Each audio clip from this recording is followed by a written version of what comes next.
Boa noite, pessoal. Eu sou o Beto, CEO da Ouro-P, e nós estamos aqui iniciando o Sustentabilidade em Movimento, o podcast que explora as visões e os desafios da cadeia de valor do setor automotivo.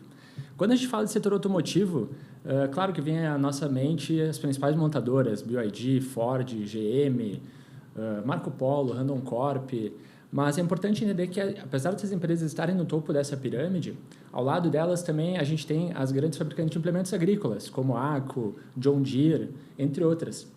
E, mais importante ainda, além do topo dessa pirâmide, a gente tem todo mundo que fornece algum tipo de peça, algum tipo de componente para essas indústrias, né, que são chamados sistemistas.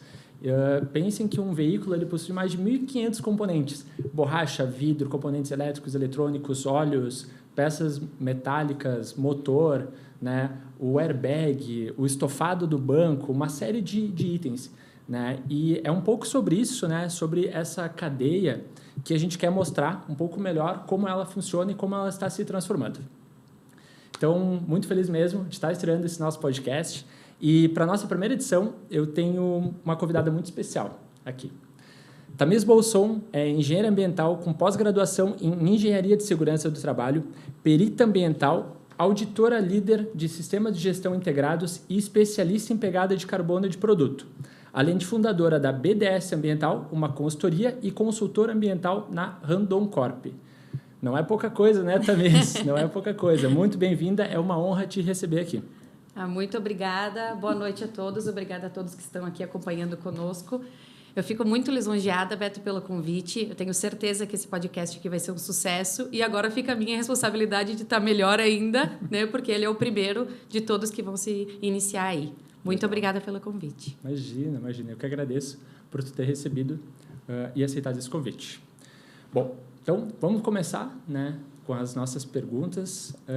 Primeiramente, né, começar a te conhecer um pouco melhor, de onde tu veio. Então, voltando lá atrás, Tamires, o que te levou a escolher a área ambiental como carreira?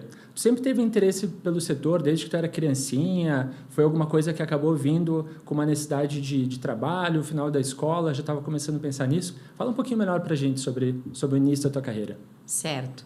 Na verdade, quando a gente fala em engenharia ambiental, todo mundo pensa, é a pessoa que quer abraçar a árvore, que quer cuidar dos animais, mas não é bem assim que funciona. Quando a gente fala da engenharia, então, na frente, né? Sempre na escola, eu gostei muito das exatas, matemática, física, ia muito bem na escola. Então, eu pensei em ir para o lado das exatas, mas eu não tinha essa clareza ainda do que eu queria fazer. E aí, eu fui no portal de profissões da universidade aqui de Caxias do Sul, e eu conheci o laboratório Exam, que tinha o professor Lademir, que é um professor bem conhecido ali na universidade. E eu vi que ele estava transformando, como se fosse um pote, né? Que depois eu fui descobrir que eram os Beckers, que era o jar test para fazer aquilo. Um pote com água suja, transformando ela em água limpa, pingando algumas gotinhas assim de produto. E eu pensei, não pode ser verdade que tem como fazer isso. Ele falou, pessoal, aqui vocês aprendem na engenharia ambiental o tratamento de efluentes. Falei, tá aí, o que eu vou seguir? Então, desde então, eu decidi fazer isso. E é um curso novo, né, a engenharia ambiental. Então, até para te ter uma ideia, a primeira turma de engenharia ambiental ela se formou em 2011. Isso. E o curso de engenharia mecânica de Caxias do Sul foi em 1965. Caramba. Então, tem uma diferença muito grande. Então, era um curso novo, mas mesmo assim, como eu vi aquilo, eu me encantei. Eu disse, não, então eu vou para essa nova área aí. Por esse caminho. Que legal. E é um reflexo de um pouco de toda a realidade da área ambiental. Se a gente fizer um paralelo, né, de quando iniciou a engenharia de produção aqui em Caxias do Sul e quando iniciou a engenharia ambiental, dá para traçar um paralelo de como era visto, né, lá na década de 80, o cuidado com o meio ambiente, como as indústrias mesmo vinham cuidar do meio ambiente e como elas começaram a ver a partir dos anos 2000, né, as importâncias. Era muito comum antigamente as indústrias fabricavam seus produtos e atrás do próprio pavilhão elas cavavam um buraco lá, colocavam os seus resíduos lá. E para aquela época estava tudo bem, estava tudo certo, né?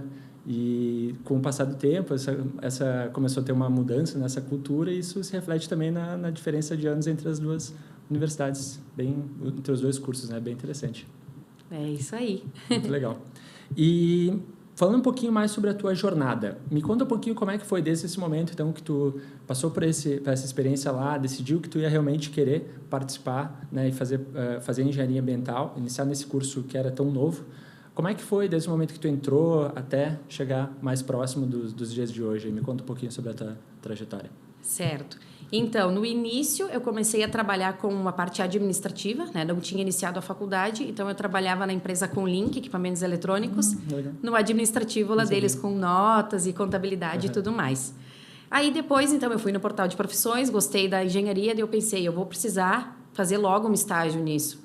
Porque, querendo ou não, era um curso novo, não tinha muitas vagas, eu precisava entrar na área logo para ter experiência, que é o que todo mundo busca hoje, né? Então, eu consegui um estágio na Rio Grande Energia, na concessionária de energia RGE. E aí, comecei a jornada na parte de meio ambiente. Na RGE, então, a gente controlava as questões ambientais, mas, basicamente, eu acompanhava as equipes terceirizadas que faziam as instalações das redes de distribuição. Então, eles iam lá, eles tinham que cortar árvores e podar, então a equipe de meio ambiente tinha que fiscalizar isso. Então, a gente ia em alguns locais e via se eles tinham cortado só o que era necessário ou podado só o que realmente era necessário. E aí, eu fiquei por 2 anos lá, trabalhando com isso, e aí surgiu a oportunidade de eu fazer um intercâmbio no México. Aí eu fui para lá, fiquei 6 meses lá no TEC de Monterrey, e fiz algumas disciplinas da engenharia ambiental lá, né? Então, tive essa vivência de fora também com a parte da engenharia. Regressei, então, para o Brasil depois de 6 meses. E aí, eu iniciei os meus trabalhos na Madal, que era antiga Madal, agora o nome é Palfinger, que foi o meu maior tempo de experiência. Eu fiquei por 6 anos ali na Palfinger. Em 2021, eu abri, então, eu e a minha sócia Tamires, abrimos a BDS Consultoria Ambiental. Até para comentar que o BDS é B de Bolson, que é o meu sobrenome, e o DS é De Santi, que é o sobrenome da Tamires. Ah, legal. Então, a gente abriu a consultoria, porque já tinha algumas demandas de licenciamento, enfim, né, para a gente fazer. E aí, depois disso também, no ano passado, eu me juntei ao time da Randon Corp como consultora ambiental e eu estou trabalhando especificamente com cálculos de pegada de carbono de produto. Ah, que interessante. Conheço bem a BDS, né?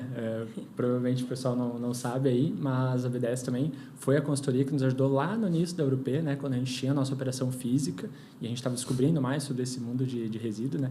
E sempre achei muito curioso, né? A Tamis e a Tamires, né? Não estão diferentes, ao mesmo tempo vocês conseguiram se tornar sócias, né? Que ela foi a minha colega na universidade, né? Ah, foi então a gente se conheceu lá, isso, e decidimos abrir. Muito bem, muito bem.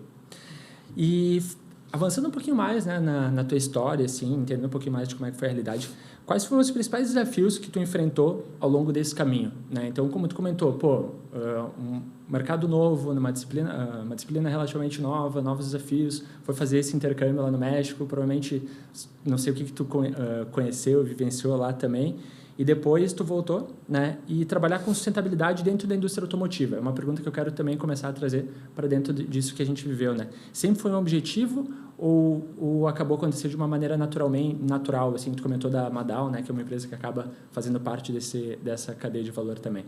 Na verdade, foi naturalmente, né?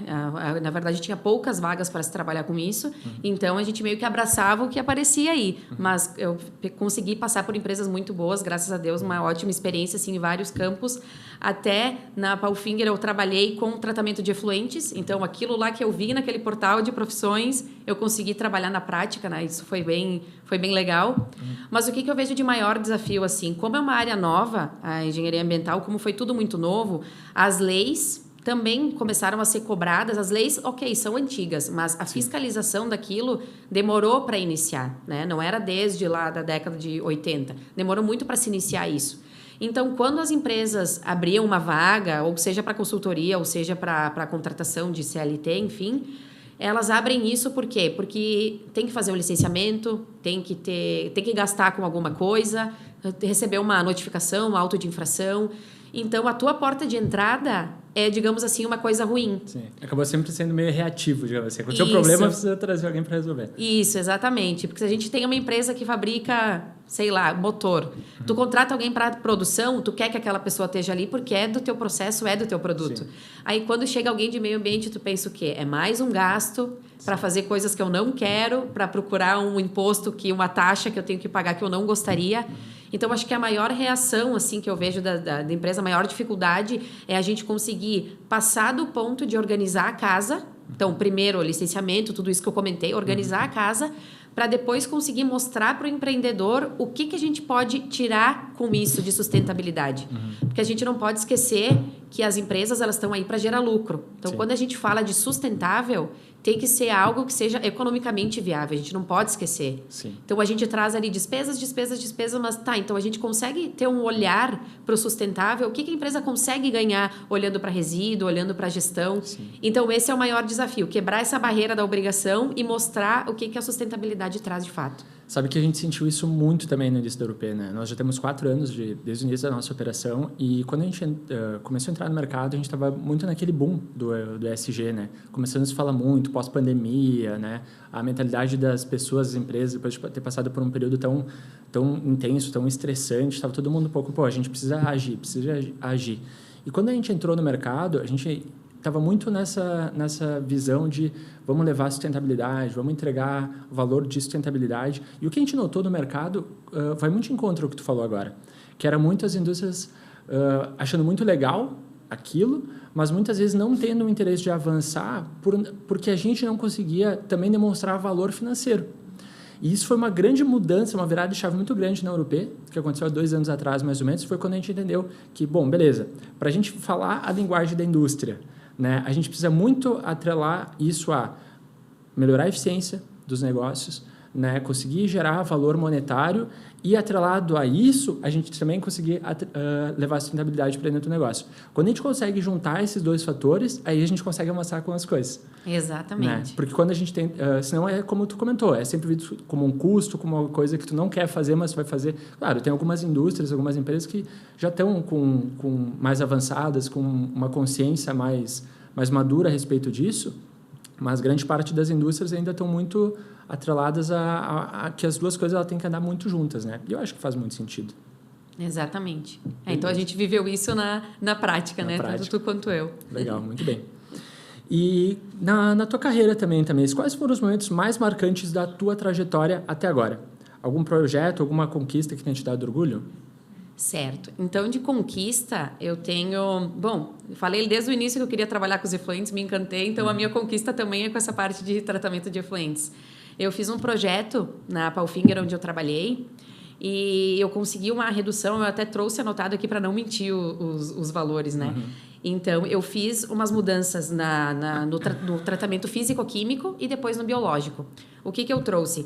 No físico-químico, a empresa ela acabava colocando produtos químicos como uma receita de bolo, né? Então, sim, sei lá, 10 litros disso, 10 litros daquilo. Então, já estava cursando engenharia ambiental, eu falei, não, então, peraí, vamos fazer uma pré-análise para a gente ver exatamente em cada batelada de efluente quanto que a gente vai gastar. Então, a gente faz essa pré-análise, não tem investimento nenhum, a gente acaba colocando menos produto, né, dentro do efluente. Outro ponto que eu observei também, a empresa trabalhava com carvão líquido para colocar no tratamento.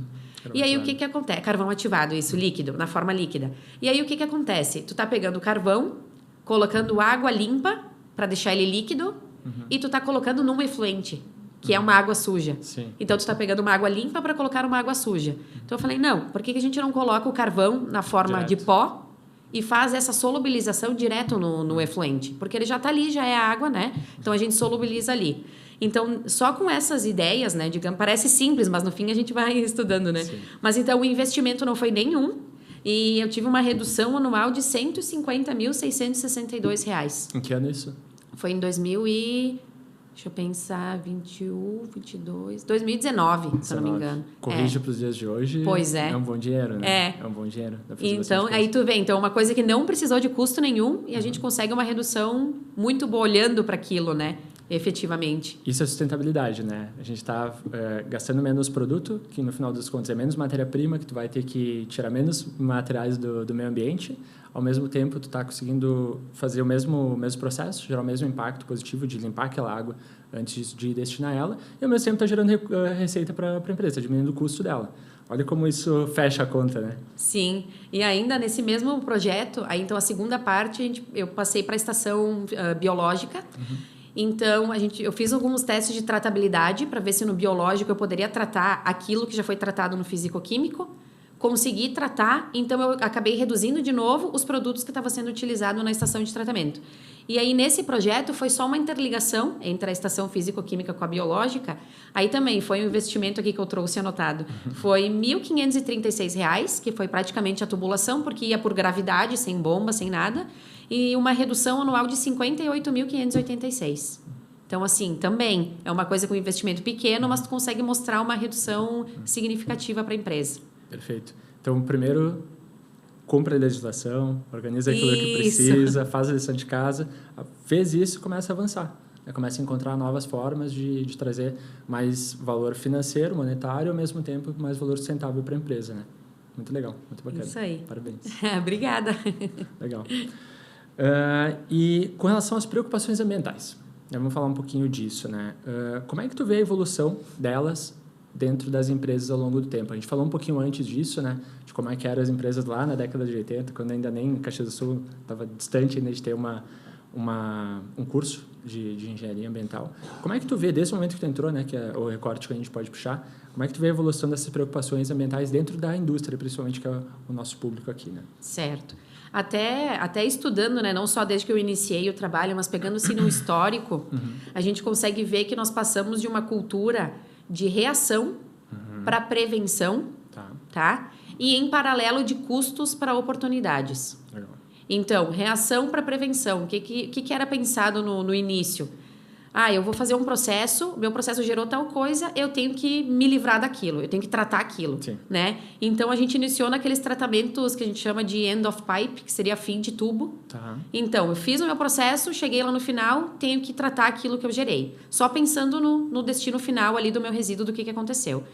Aí a gente teve uma evolução, que aí a gente pode chamar, que é o P mais L, que é produção mais limpa.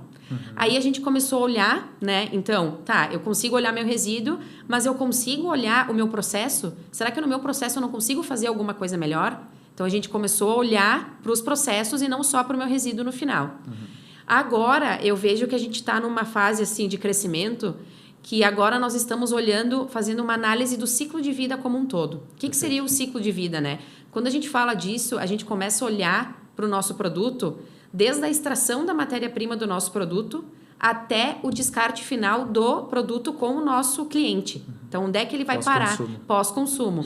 Então, a gente começou a olhar para o todo. Por quê? Não faz sentido eu cuidar bem dos meus resíduos, cuidar bem do meu processo, investir naquilo, né, com energias renováveis, enfim, tá ali 100% e tá trabalhando com pessoas que não cuidam do meio ambiente, que não têm licença, que estão, como tu falou, enterrando os resíduos ali na esquina. Não faz sentido. Então, a gente começou a olhar para a nossa cadeia também. O que o meu fornecedor está me entregando? Ele está fazendo alguma coisa limpa, digamos assim, ou não? A gente começou a olhar, ter essa visão. E eu acredito que, a partir daqui, né, a gente está nesse ponto, mas eu acredito que, a partir daqui, a gente vai começar a olhar para essa análise de ciclo de vida, vamos continuar com isso, olhando como um todo, mas agora a gente está muito foco nas mudanças climáticas. Então, a gente fala muito de pegada de carbono.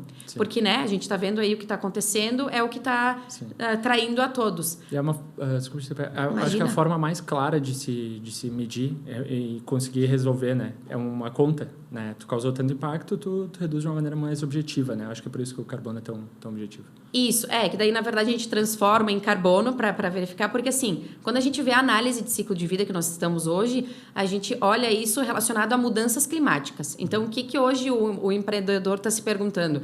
Tudo que eu estou fazendo, que eu estou produzindo, qual que é o impacto das mudanças climáticas nisso? Por isso que a gente olha essa parte do carbono, a pegada de carbono, por causa disso.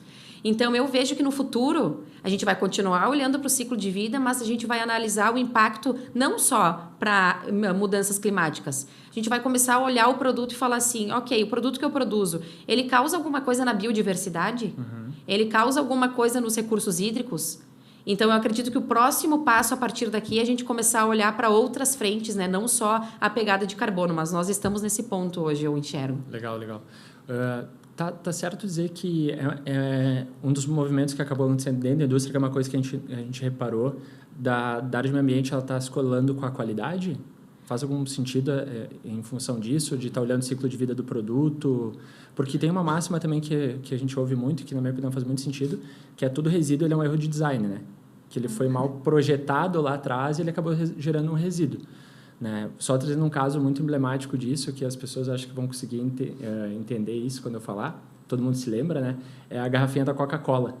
Ou de qualquer refrigerante, na verdade, aquela tampinha que tem em cima, você deve lembrar que ela tinha um plásticozinho, né? Então, tinha a tampinha, seja ela aquela metálica ou a tampinha da garrafa PET, tu virava ela tinha um plásticozinho, normalmente ela uma corzinha mais transparente, meio azulada. Se pegar as garrafas de refrigerante hoje, já não existe isso. E a gente, como trabalhou na ponta da gestão de resíduos durante um período, a gente entendeu que eram 2 tipos de polímeros, 2 tipos de plásticos que eram diferentes. E eles estavam no mesmo material. Quando a gente chegava para fazer a reciclagem, dificultava o processo de reciclagem. Tanto da tampinha plástica para 2 tipos de plásticos diferentes que estavam misturados, quanto na tampinha de metal, que tinha plástico com metal misturados. Na verdade, o que eles fizeram? Eles foram olhar para o design e porque isso lá atrás havia sido desenvolvido. E isso foi desenvolvido para evitar que o gás saísse das garrafas de refrigerante. Eles olharam aquilo como um processo de design. Pô, será que a gente, hoje em dia, com a tecnologia que a gente tem hoje, a gente ainda precisa disso? Eles reformularam, e se você olhar a garrafa da Coca-Cola hoje, por exemplo, ao redor ela tem uma bordinha a mais que ela já garante que quando tu vai encostar ali, ela vai evitar que o gás saia. Então, essa dificuldade de reciclar o resíduo diminuiu porque foi pensar no design do produto, né? Que é no ciclo de vida dele como um todo. Por isso, da minha pergunta, assim, se tem alguma conexão com isso ou não. Sim, na verdade, bem legal esse teu exemplo. Eu acredito que não está juntando só com a qualidade, né? Uhum. A gente vê um movimento hoje juntando isso com as engenharias. Então, a gente junta a área de meio ambiente, passando para as engenharias para dizer assim, na confecção do produto, né? Nas tecnologias, nas mudanças que tem no produto, eu consigo olhar isso para reduzir material, trabalhar com produto com materiais mais leves. Então, além da qualidade que enxerga esses erros aí que a gente tenha mais no projeto, também a engenharia está entrando nesse grupo, assim, digamos, né?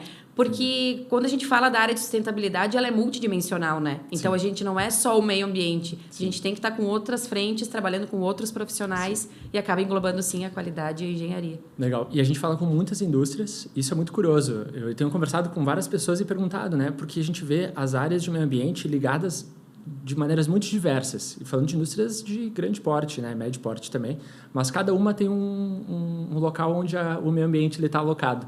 Né? E muitas vezes tu conversa, ele está alocado num ambiente, de repente passa por uma mudança estrutural nessa empresa, ele é realocado para o outro. Eu acho que também faz parte desse processo de transformação que está acontecendo na área e de evolução de uma maneira geral também, né? Sim, e também vai muito de encontro com a gestão, né? Então, quem organiza o setor vai olhar para aquilo e vai dizer, ok, eu acho que faz sentido juntar com a qualidade. Aí trabalha ali 1 ano, 2, acho que faz sentido juntar com a engenharia. E aí vai trocando, né? Por isso que a gente vê essas diferenças. Mas num passado, era setor de meio ambiente separado de tudo. Sim. Então, tu sentava num cantinho lá, ficava, digamos assim, não incomoda os outros. Sim. E agora não, a gente vê que fica tudo integrado. Sim. Cada vez mais misturando com o estratégico da empresa, né? Isso aí, exatamente. Legal. E o ideal é a gente ter essa parte de meio ambiente, como tu comentou, no estratégico, né? Então, não só como um setor, mas na direção, né? No caso, quem toma a decisão, é essencial ter alguém da parte de meio ambiente. Perfeito. Muito bom, muito bom. E o setor automotivo? Ele tem avançado bastante em inovação e sustentabilidade, né? A gente nota isso. Como é que tu enxerga esse movimento atualmente? Certo. Eu enxergo ele bem desafiador e ele é muito necessário, esse movimento. Por quê? Né? Eu, como trabalho com estudos de pegada de carbono, então eu estou direto assim, né, em cima desse mundo das mudanças climáticas, estou lendo bastante sobre isso. E ele é um movimento necessário porque a gente precisa que os grandes players comecem a passar isso para a cadeia. Então, quando eles falam em sustentabilidade, a gente sabe que Volvo, BM, né, Mercedes-Benz, por exemplo, tem metas de redução de CO2.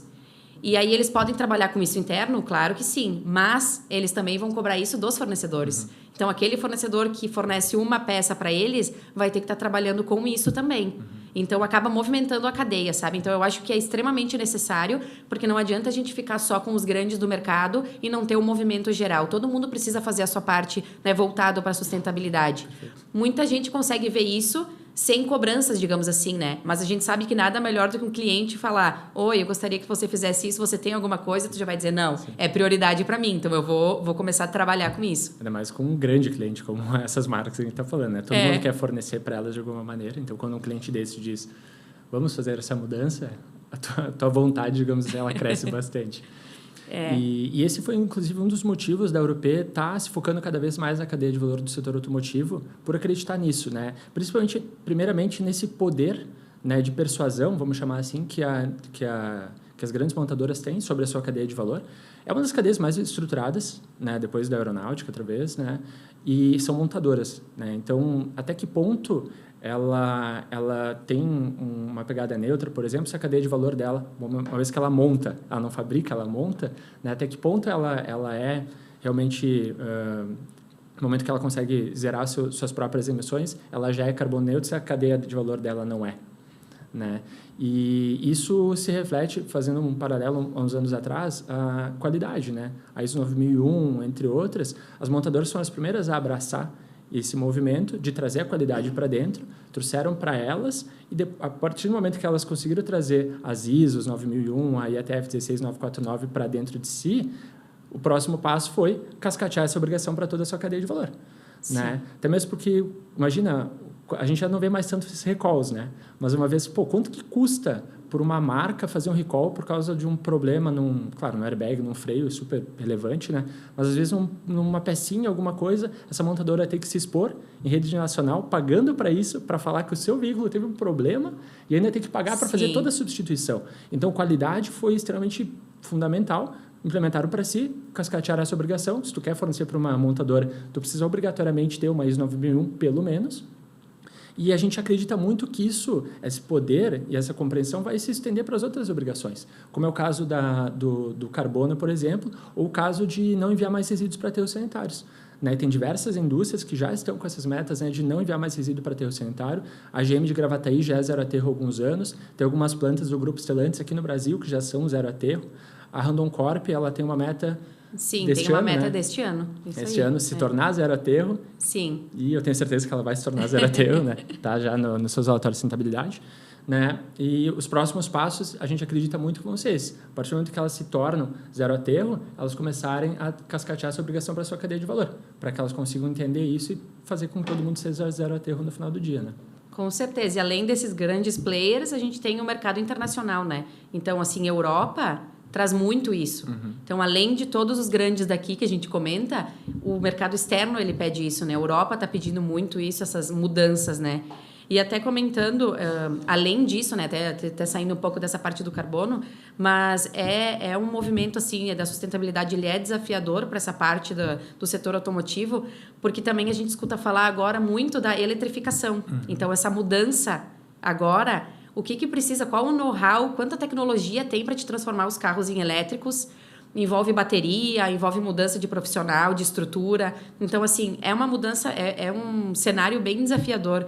E tem a questão também de acessibilidade, né? Então, assim, as montadoras, enfim, fazendo carros mais acessíveis para pessoas com necessidades especiais. Então, tu não puxa, né, só o meio ambiente. Então, eles estão puxando esse movimento e acaba indo para as demais empresas. Sim. Até tu falou sobre os carros elétricos, né? São novos tipos de veículos, são novos tipos de peças e no final do dia são novos tipos de resíduos também, né?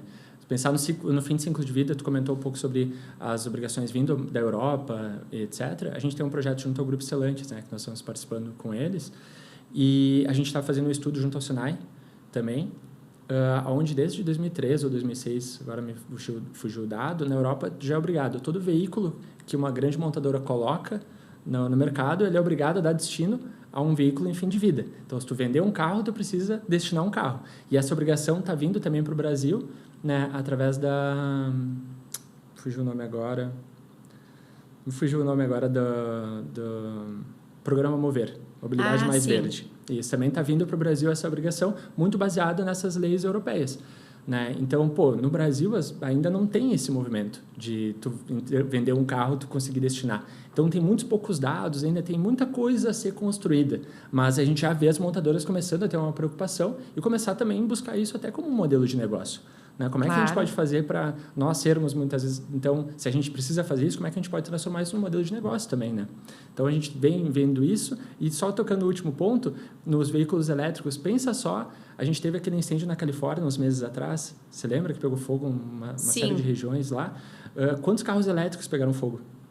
Né? Aquelas baterias de lítio lá pegaram fogo junto, produtos extremamente tóxicos, derretidos no chão. Então, até então, quem é que podia imaginar que podia acontecer um problema desses? Né? Era uma coisa ainda muito nova para nós. Então, a gente ainda não entendeu também a extensão dos tipos de problema e de destinação que a gente vai ter desses veículos no longo prazo.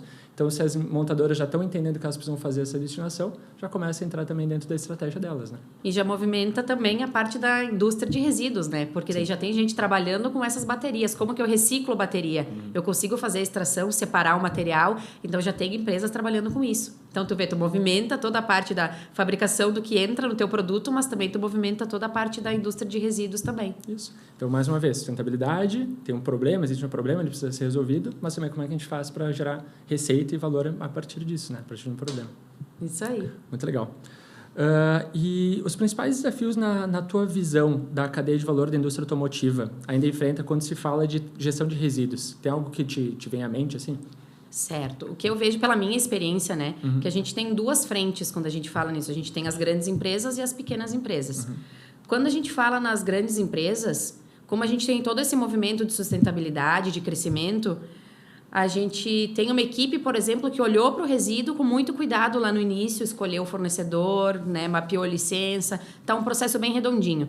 Essa pessoa, ela acaba saindo desse foco porque ela tem outras demandas, né? Então, energia renovável, enfim, tu vai abraçando outras frentes. E querendo ou não, a empresa sempre vai manter um corpo enxuto, né? A gente não tem uma pessoa para cada atividade. Sim. Então, tu acaba deixando um pouco de lado porque aquilo, digamos assim, já está redondinho, tu não precisa mais mexer. Só que a gestão dos resíduos, ele é um mercado em movimento. Então, a partir do momento que eu não olho mais para aquilo, já tem outras tecnologias, o valor do mercado já mudou, já tem gente pensando diferente, com outras propostas de produto, etc, etc. Então, eu vejo que nas grandes empresas falta um pouco isso de ter esse olhar, né? Que talvez até consultoria, até software de resíduos, enfim, até essas frentes conseguem auxiliar. Porque tu acaba deixando de lado, não é por mal, mas tu não consegue abraçar tudo, né? Então, como é um mercado em movimento, tem esse ponto que precisa ser olhado. Desculpa te interromper, eu acho que conecta muito com aquilo que tu estava falando no começo. Então, o meio ambiente, ele entra, resolve o problema, depois que ele resolve o problema, ele vai para o próximo. Né? Ele resolve aquilo e vai. A indústria tem muito essa visão de melhoria contínua. Né? Então, como tu falou, a área ambiental ela tem uma série de coisas para serem resolvidas, ela entra, resolve, passa para o próximo, e o resíduo, a partir do momento que ele está resolvido. E são uma série de resíduos, né? 30, 40, 50, 60 tipos de resíduos que uma indústria gera. E por a gente ter passado por ter feito operação durante um período, a gente sabe como o que tu falou é muito verdade. Né? Aquele resíduo que até certa vez ele precisava ser destinado para aterro porque não tinha uma forma de resolver, alguém conseguiu descobrir uma forma de reciclar ele, de reutilizar. Então, pensando no resíduo que tu gerava, 15 toneladas mês, e tu enviava para um aterro sanitário ou destinava para coprocessamento, né? Reciclagem energética. 15 toneladas todo mês. A primeira coisa que tu está fazendo, tu está pagando por isso. Seja o preço de um aterro ou seja o preço de um coprocessamento. Tu está gerando um passivo ambiental, isso é um aterro, está enterrando aquele resíduo, que vai ser uma responsabilidade tua de eterno, ou tu está gerando CO2 a partir da queima daquele resíduo, no final do dia. A partir do momento que tu consegue encontrar uma forma de reciclar esse resíduo, mesmo que o valor recebido por ele não seja tão importante, primeiro, tu está tirando um resíduo que ele está na tua área de despesa lá do balancete, tu está arrastando esse resíduo para a área de receita, né? Então, tu está diminuindo um custo super relevante para a tua empresa, de 15 toneladas, por exemplo. Ao mesmo tempo, tu está dando uma solução muito mais ambientalmente adequada, tu está evitando de enterrar ou de queimar o resíduo. Tu está conseguindo fazer ele ser reutilizado, reprocessado, virar um novo material e dar continuidade, né, no ciclo da economia circular. Né? E, ao mesmo tempo, tu tá gerando menos poluição, menos carbono. Né? É um ganha-ganha-ganha, assim, fantástico. Exatamente. É bem legal tu trazer isso e... Falando também falando das pequenas empresas, só para mim concluir, né? Porque eu vejo essas duas frentes, as grandes e as pequenas empresas. Quando a gente fala das pequenas empresas, o que eu noto? Não tem um setor estruturado de meio ambiente, porque nós estamos falando de pequenas empresas. Ok, então o que acontece com os resíduos? Eles acabam passando para o pessoal de logística, para o pessoal do almoxarifado. Então, por exemplo, tu cuida da logística, mas agora tu tem que cuidar dos resíduos. Mas, assim, que capacitação que essa pessoa tem para saber se o resíduo ele tem valor ou ele não tem valor? As pessoas não sabem, porque elas estão abraçando essas demandas. Às vezes é um resíduo perigoso, contaminado. Exatamente. E aí, o que acontece? quando a gente tem esse cenário, a gente não consegue passar para o empreendedor todas as oportunidades que tem, porque não tem ninguém ali falando para ele, olha, se tu mandar isso daqui para reciclagem, tu pode vender, tu não precisa fazer dessa forma, esse resíduo aqui está contaminando por causa desse, a gente pode trabalhar de outra forma. Então, eu acho que tem esses dois pontos, sabe? Os grandes já estão com outros projetos e os pequenos não têm uma área estruturada. E assim, não precisaria ter uma área. A gente sabe que o processo é pequeno, não precisa contratar e ter uma equipe, talvez.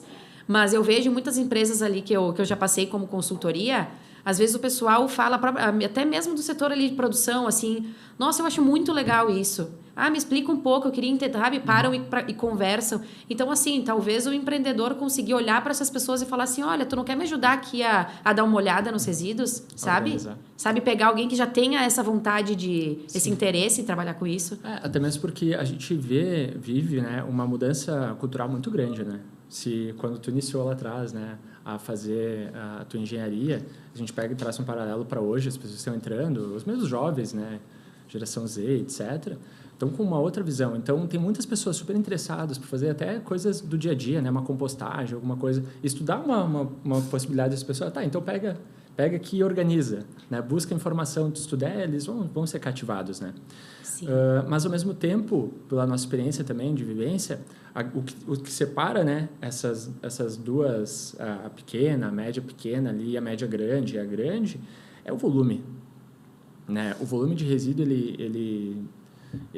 inclusive na reciclabilidade de resíduo, né? Quando tu tem um volume pequeno de qualquer tipo de resíduo, é muito complexo de tu conseguir valorizar e reciclar ele. Agora, se tu começa a ter um volume importante de um resíduo, tu investir em P&D, né, ou ir atrás de alguma solução para resolver esse resíduo, a chance de tu conseguir é muito maior. Né? É muito maior mesmo. Até se a gente pega, por exemplo, as placas solares, né? Tem muita gente falando, mas isso vai gerar um problema de reciclagem e tal. Mas, cara, ele é um produto relativamente padronizado. Tem as suas diferenças e tal, mas ele tem uma relativamente padronizado.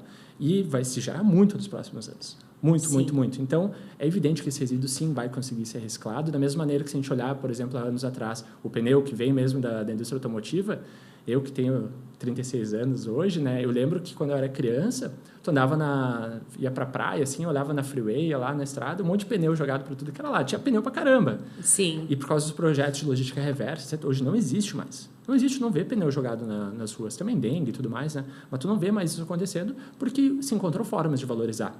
Né? O pneu hoje ele tem valor, ele tem uma forma de fazer uma reciclabilidade dele, etc. Por quê? Porque tem volume. Sim. Tem muito volume. Então, isso tem um paralelo nisso também. Exatamente o que tu comentou até da logística, né? Então, a gente tem dificuldade de trabalhar com esses pequenos resíduos, mas e também a coleta, né, desses resíduos. Sim. Como a gente tem tantos geradores com tanta carga, até as transportadoras que trabalham com resíduos, eu prefiro trabalhar com uma empresa que gera um monte, um volume bem grande, do que passar numa primeira empresa para gastar combustível, para pegar pouco. Então, toda essa parte de logística também é complicado, né? O desafio do resíduo é logístico. Assim, a lei é essa, a regra, a realidade é essa, porque tem muito resíduo que ele é reciclável, né? Só que se ele, tu precisa, sei lá, ir até o interior do estado para buscar um resíduo, se tu não tem um volume que compense o diesel, a geração de carbono que tu faz disso, cara, muitas vezes tu inviabiliza essa reciclagem, né? Então, a gente está aqui no Rio Grande do Sul, né? Caxias do Sul é o segundo maior polo metal mecânico do país, só perdemos para a BC Paulista, então a gente tem uma relevância industrial muito grande, que vem de muitos anos, né? Puxado muito pela Randon Corp, pela Marco Polo, pela Guerra, Gralha, né? Tem uma série de indústrias muito importantes aqui.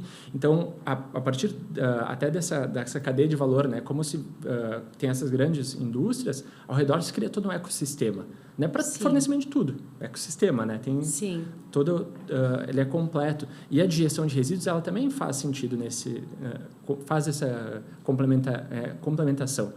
Se tu pega o interior do Brasil, tem pouca indústria.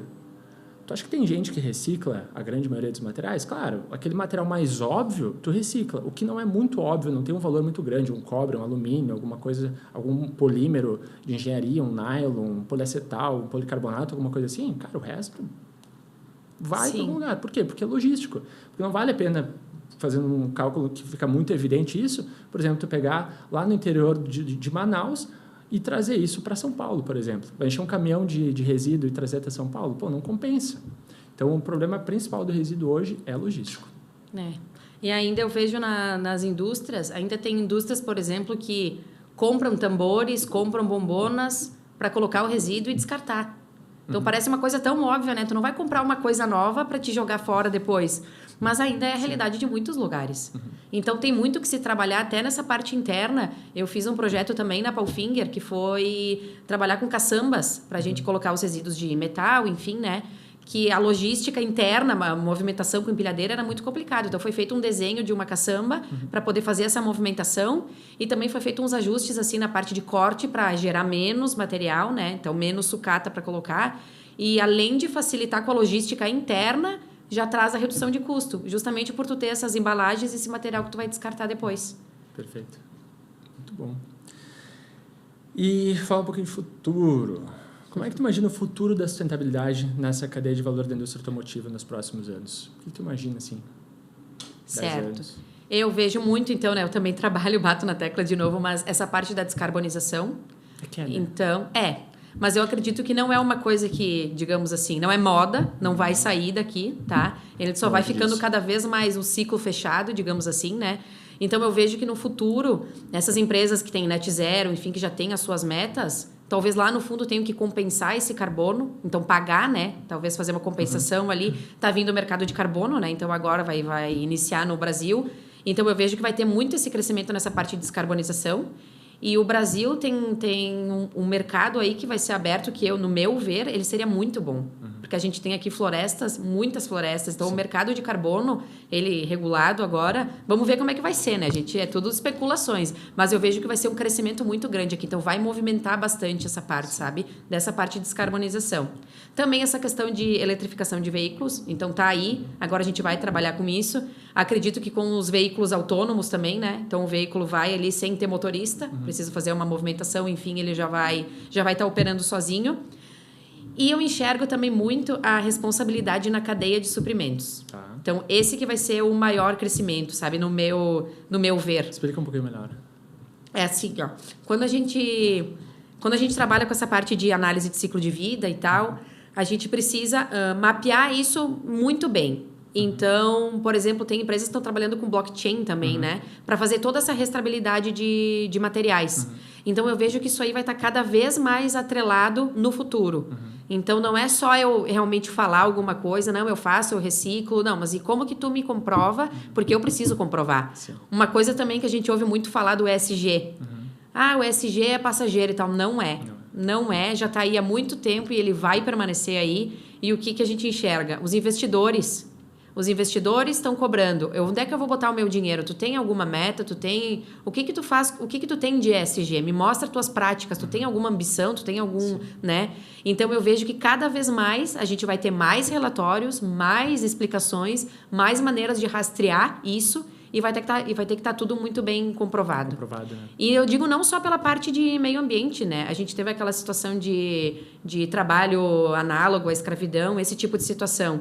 Então, como que eu livro a minha empresa disso? Quando eu tenho 100% desse rastreamento, quando eu entendo exatamente onde começa e onde termina as minhas obrigações, porque eu movimento a cadeia.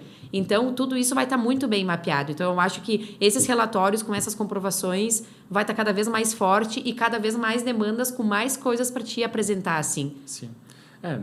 A gente ouve muito, às vezes, as pessoas confundirem um pouco, né? Achar que ESG é alguma coisa talvez mais relacionada a uma pauta mais progressista, uma pauta mais de esquerda ou de abraçadores de árvore, como tu falou no começo do podcast, mas a gente sabe que não é, né? Foi criado pelo mercado de ações, né, de investimento, pelos investidores, como uma forma de proteger seus investimentos. Né? Se a gente pensa no lá de meio ambiente, a tragédia de Brumadinho, né? Sim. A gente sabe, a gente lembra do que aconteceu. As ações da Vale derreteram mais de 40% do dia para a noite. Então, se o investidor tinha lá 100 milhões de reais investidos em Vale, ele simplesmente acordou com 60 milhões. Né? Do dia para a noite. Esse investidor não ficou feliz. Ele ficou triste porque ele não sabia que existia aquele problema, porque era algo que estava oculto dos investidores. Então, é aí que começa a olhar. Pô, eu quero saber exatamente quais são os riscos relacionados a ESG, à sustentabilidade, ao E do ESG. Do S de social, da mesma forma, dá para trazer, por exemplo, da Nike, o caso lá de trabalho também análogo à escravidão, que a cadeia de fornecedores da Nike, né, começou a ser trabalho de crianças, etc. Então, mexia no social. Ações da Nike caíram. Né? O G de governança, a Petrobras, quando teve o escândalo do Petrolão, da mesma forma, derreteram as ações por falta de compliance, crise de corrupção, etc. Então, o ESG ele é basicamente cunhado para proteger o investidor. Exatamente. Então, isso não vai mudar, não vai desaparecer. Não vai desaparecer. Não vai. E cada vez está mais restrito, assim, né? mais fechado o cerco, digamos assim. Uhum. Nessa parte de investimentos, a gente vê agora que até para o pessoal colocar o dinheiro, as mudanças climáticas está lá no topo 1, né? Então, eu vou comprar, por exemplo, uma planta, alguma coisa assim. Uhum. Tu tem que fazer todo um estudo para ver, aqui no Rio Grande do Sul também. Eu vou comprar uma área e tal. Será que aquele lugar não alagou? Então, a gente começa a olhar para isso. Então, por isso que vai ter que ter tudo muito bem rastreado. A gente tem a inteligência artificial aí também para estar ajudando em monitoramento histórico de área. Então, tudo a gente vai ter. Então, eu acho que essa questão do blockchain vai vir bem grande, assim. Sim. Porque é a garantia que tu tem, é a segurança que tu vai ter toda aquela cadeia rastreada, Sim. né? Já é uma das coisas que a gente também está implementando na europeia, né? Porque a gente entende a importância do blockchain hoje e de como ela é uma forma de tu garantir efetivamente a segurança dos dados, né? Sim. Concordo muito contigo nesse sentido. Já passando aí um pouquinho mais para o encerramento do nosso podcast.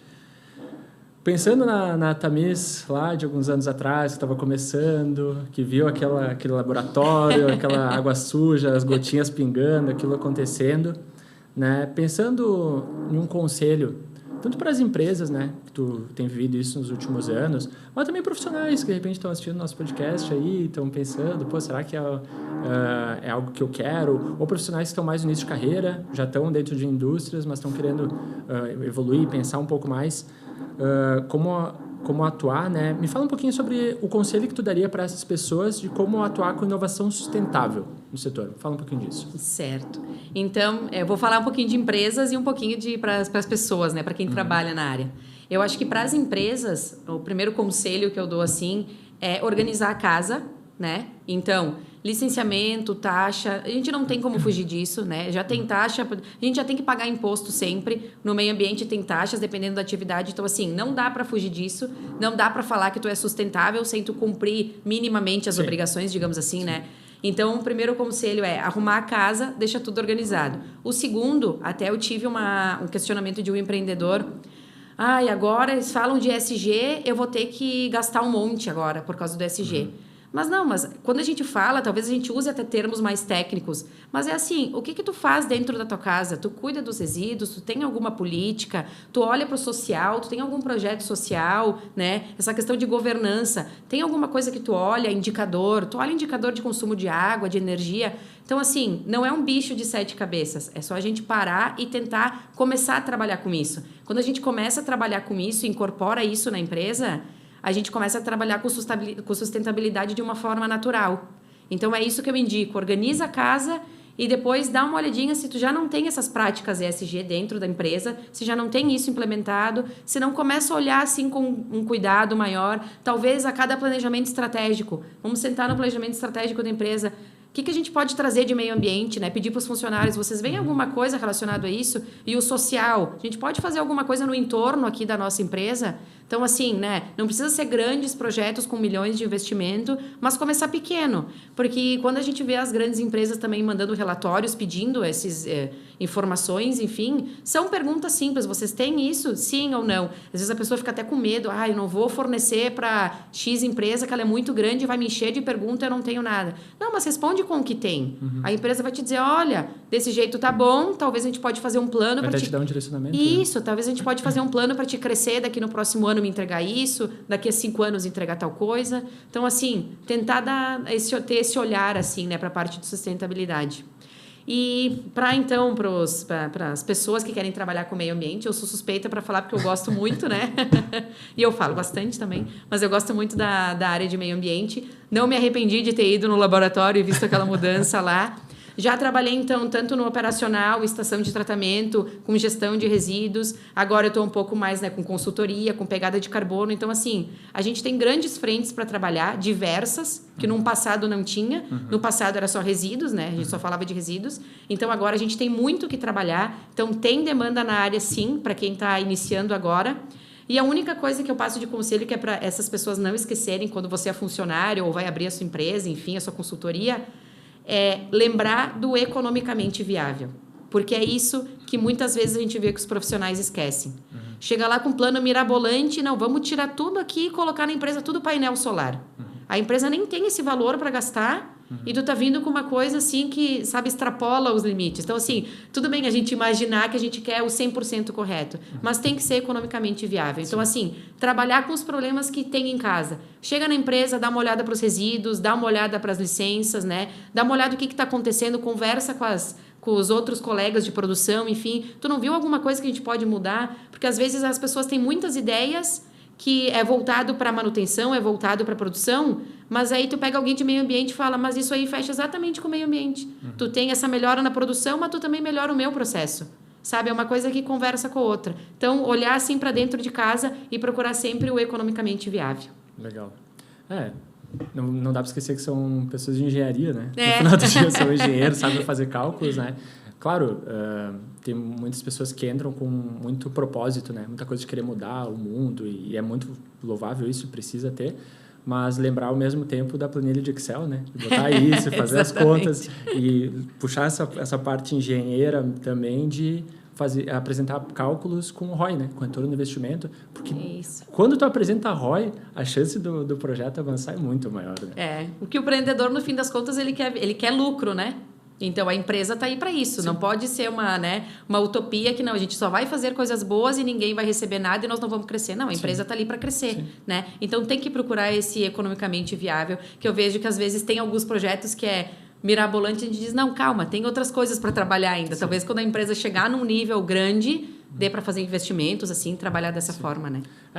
A gente que é uma startup de impacto, né? A gente vê muitos empreendedores entrando, como a gente entrou lá atrás também, né? Sente um pouco essa visão do resultado e, no final das contas, não vai para frente, né? Não adianta tu ter o melhor projeto que ele é fantástico, ele gera um impacto muito interessante se a parte financeira não fica de pé.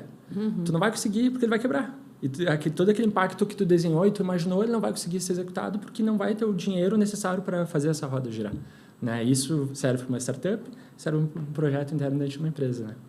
Isso aí, exatamente. Muito legal. Como eu te conheço há um bom tempo já também, eu sei que é muito verdadeiro isso teu, né? Tu gosta muito do que tu faz, tem muito entusiasmo, muita verdade naquilo que tu faz, tu fala. Obrigada, mas eu gosto mesmo. Eu sei que gosta.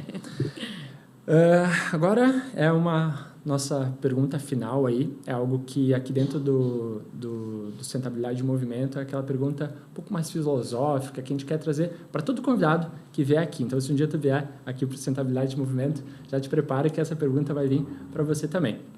Tamires, se a sustentabilidade fosse um veículo, o que estaria no volante desse veículo agora? Qual que é a tua visão sobre isso? Olha, é uma boa pergunta, né? Filosófica, para pegar assim no final.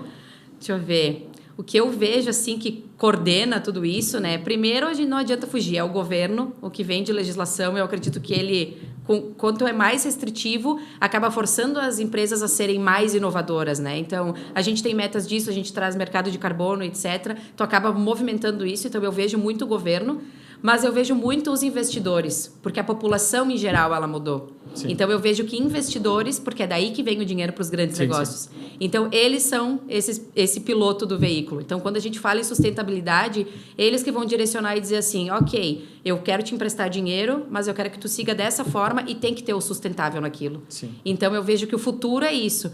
A gente tem ranking ESG, né? Então, assim, o pessoal está começando, mas quando tu vai investir, tu já olha quem que é que tem as melhores práticas no social, no meio ambiente, na governança. Então, eu acho que os investidores seria, para mim, o ponto-chave, assim. Perfeito. Porque eles que vão coordenar essa mudança. Legal, boa reflexão. Então, o Estado também, né? O Estado está lá, mas no final das contas, o Estado também precisa se financiar. Sim. Todo mundo precisa tirar dinheiro, né? E o próprio Estado se financia através de investidores também. Muito legal, então estão os dois ali dividindo o volante. É isso aí. Mais os investidores ainda, eu acho, tá? Mais os investidores aí, no final das contas. Legal, muito bom, muito boa reflexão. Obrigado, Tamires. Então, assim, infelizmente a gente está chegando ao final da nossa primeira edição, né? E eu quero te agradecer de coração. A gente se conhece há um tempo já, Tamires. Muito obrigado de verdade por estar aqui com a gente nesse momento tão especial. Daqui a uns anos a gente vai olhar para trás e eu já me orgulho hoje, mas com certeza a gente vai se orgulhar muito ainda no futuro. Eu tenho certeza de que foi muito enriquecedor, além de ser para mim, para o pessoal que está em casa, né? E a tua experiência e o teu conhecimento realmente são coisas que me deixam muito feliz de saber de como tu impacta todo mundo. Foi uma honra te receber aqui, de coração mesmo. Muito obrigada. Olha, o prazer é todo meu. Eu fico muito feliz que a gente conseguiu trazer esses temas aqui. Eu acho que o podcast, assim, tu vai ter outros convidados trazendo outras frentes aí. A gente precisa disso, a gente precisa falar disso. Então, parabéns aí para a Urupê, pro teu projeto. Eu também sei que as tuas ações é de verdade, então tanto quanto tu vê em mim, eu vejo em ti. Então, eu tenho certeza que nós temos aí um grande crescimento junto com a sustentabilidade. Muito, muito obrigada. E muito obrigada a todos também que estão nos assistindo hoje. Legal. Pessoal, eu quero também agradecer a cada um de vocês que esteve com a gente até agora. Se tu gostou desse papo, fica atento, fica atenta, porque todo mês vai ter um episódio novo aqui no Sustentabilidade em Movimento. Acompanha a Urupê nas nossas redes sociais, Instagram, @urupe.eco e LinkedIn, urupe-eco. Esse foi mais um episódio do Sustentabilidade em Movimento. A gente se vê no próximo encontro, porque sustentabilidade não é destino, é movimento. Até a próxima.